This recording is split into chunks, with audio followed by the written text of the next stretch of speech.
In 1899, a peculiar map emerged, claiming to reveal the location of the fabled Atlantis. This cartographic curiosity bore an uncanny resemblance to modern geographical knowledge, raising intriguing questions. How could a mythical city, first described by Plato millennia ago, find such precise placement on a 19th century chart? Our exploration delves into the fascinating intersection of ancient wisdom, pseudoscience, and the human desire for wonder. We'll unravel the threads connecting this enigmatic artifact to both myth and contemporary understanding of Earth's geography. As we navigate the waters of imagination and reality, prepare to encounter surprising insights into why Atlantis continues to captivate our collective imagination. Plato, the influential Greek philosopher born around 428 BCE, shaped the foundations of Western thought through his dialogues exploring ethics, politics, and reality. Among his many contributions, the tale of Atlantis would capture the imagination of generations to come. The account of Atlantis first appeared in Plato's dialogues, the Timaeus and the Critias. He described a powerful and advanced island nation that existed 9,000 years before his time, beyond the Pillars of Hercules in the Atlantic Ocean. Atlantis was portrayed as a marvel of engineering and social organization, with a capital city built on concentric rings of land and water, connected by bridges and tunnels. At its center stood a great temple dedicated to Poseidon, the god of the sea. The Atlanteans were not merely technologically advanced, but also morally and spiritually enlightened. They lived in harmony with nature and each other, governed by divine laws inscribed on a pillar of orichalcum. As Plato wrote, for many generations, as long as the divine nature lasted in them, they were obedient to the laws and well-affectioned towards the god, whose seed they were. However, this utopian state was not to last. The Atlanteans gradually became corrupted by their power and wealth, turning to conquest and imperialism. Their hubris led to their downfall as they attempted to conquer Athens and Egypt. After the Athenians repelled the invasion, the gods punished Atlantis. In a single day and night, the entire island was swallowed by the sea, disappearing forever beneath the waves. This tale of a lost advanced civilization might seem at odds with Plato's reputation as a rational philosopher. Yet, the Atlantis story was not meant to be taken as literal history, but rather as a parable illustrating important moral and political principles.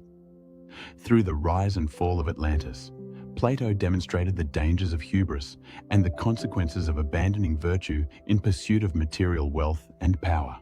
The Atlantis myth shares themes with other utopian and dystopian narratives throughout history. Like these stories, Atlantis served as a cautionary tale, warning against the corrupting influence of excess and emphasizing the importance of maintaining a just and balanced society.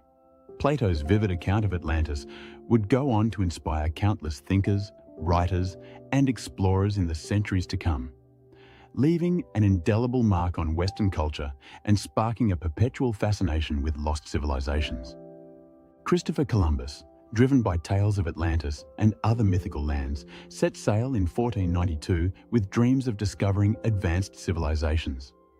His expedition marked the dawn of the Age of Exploration, a period where European ships ventured into uncharted waters, their crews fueled by a mix of scientific curiosity and fantastical imagination.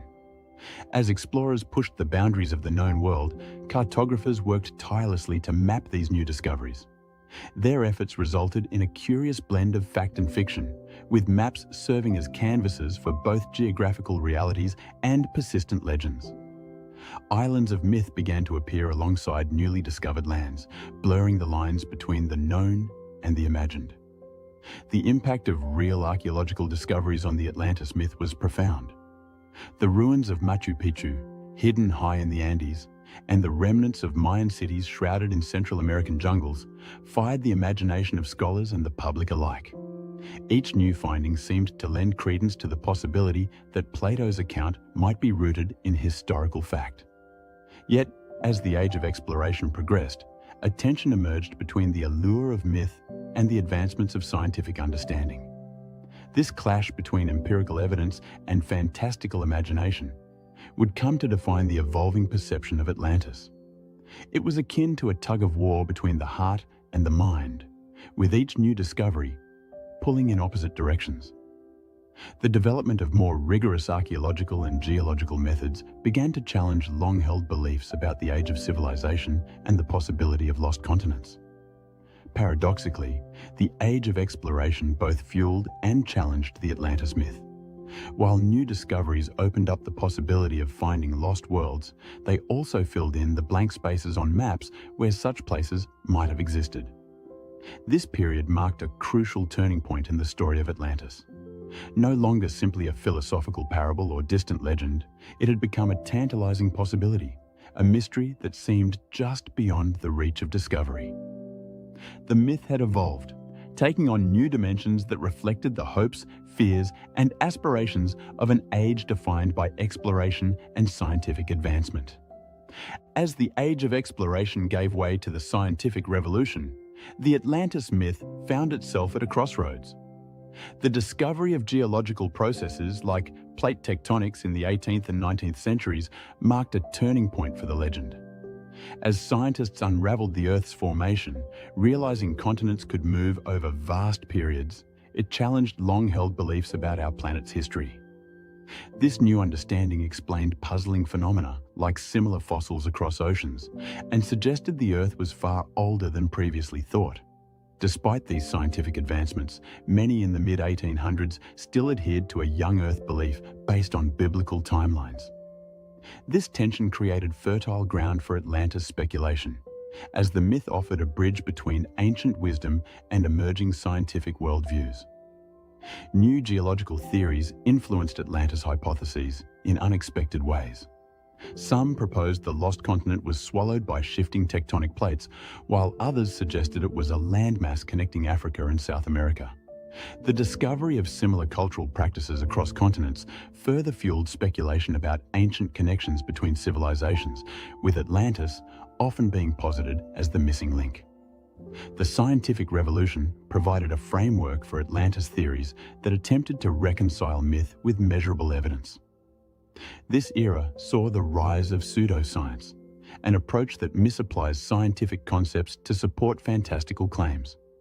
Pseudoscientific Atlantis theories often blended scientific language with spiritual beliefs, creating seemingly credible narratives that lacked rigorous methodology.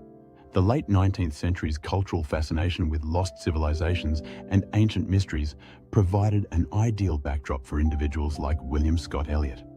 Scott Elliot exemplified the merging of science and mysticism, producing maps that claimed to show Atlantis based on a mixture of spiritual revelations and contemporary scientific ideas. His work depicted Atlantis as a highly advanced civilization with technologies and societal structures that had no basis in scientific reality. Scott Elliot's theories gained traction among those seeking to explain the unexplainable, demonstrating how pseudoscience could distort genuine scientific inquiry and capture the public imagination. Picture an intricate map, adorned with fantastical details of a lost civilization. This was the world of Atlantis, as envisioned by William Scott Elliot, a Scottish banker turned amateur cartographer in the late 19th century. His maps claimed to represent a civilization that existed 1 million years ago, far beyond the accepted timeline of human history. Scott Elliot's Atlantis was a marvel of advanced technology and spiritual power, featuring flying battleships powered by etheric energy and inhabitants capable of powerful sorcery. Scott Elliot's work was deeply influenced by theosophy, a spiritual movement that sought to reconcile ancient wisdom with modern scientific understanding. Theosophists believed in the existence of hidden knowledge and lost civilizations, providing fertile ground for Scott Elliot's imaginative cartographies. His narrative wove a complex tale of Atlantis's rise and fall, including a catastrophic ice age 800,000 years ago that led to its gradual sinking. The Atlanteans of Scott Elliot's imagination possessed unique characteristics and powers. He described them as technologically superior beings with the ability to harness energies from different planes of existence. This blend of scientific language and mystical revelation appealed to those seeking a grand unified theory of human origins and lost knowledge. Despite the detailed nature of Scott Elliott's maps and compelling narrative, his work faced criticism for its lack of empirical evidence. The reliance on spiritual revelations rather than scientific inquiry undermined the credibility of his claims in academic circles. However, the allure of his ideas persisted among those drawn to alternative histories. Scott Elliott's Atlantis maps serve as a cautionary tale about the dangers of conflating scientific language with unfounded claims. They illustrate how easily pseudoscience can masquerade as legitimate inquiry, especially in times of rapid societal and technological change. The legacy of Scott Elliott's work extends beyond its immediate impact, reflecting a broader cultural struggle to make sense of a world where long-held certainties were being challenged by new discoveries. His Atlantis maps represent a pivotal moment in the evolution of Atlantis speculation, where ancient myths met modern pseudoscience, forever changing the landscape of lost civilization theories. Why does Atlantis continue to captivate our imagination in an age of scientific understanding? From Plato's philosophical allegory to modern pop culture, the myth has evolved alongside our knowledge of history and science. This enduring fascination speaks to humanity's desire for mystery in an increasingly mapped world. Atlantis appears in countless books, films, and documentaries, reminding us of the power of storytelling. However, it also underscores the importance of critical thinking. As we encounter extraordinary claims, we must balance our thirst for wonder with evidence-based reasoning. Atlantis serves as a poignant reflection of our persistent need for narratives that transcend the mundane, even as we advance our understanding of the world.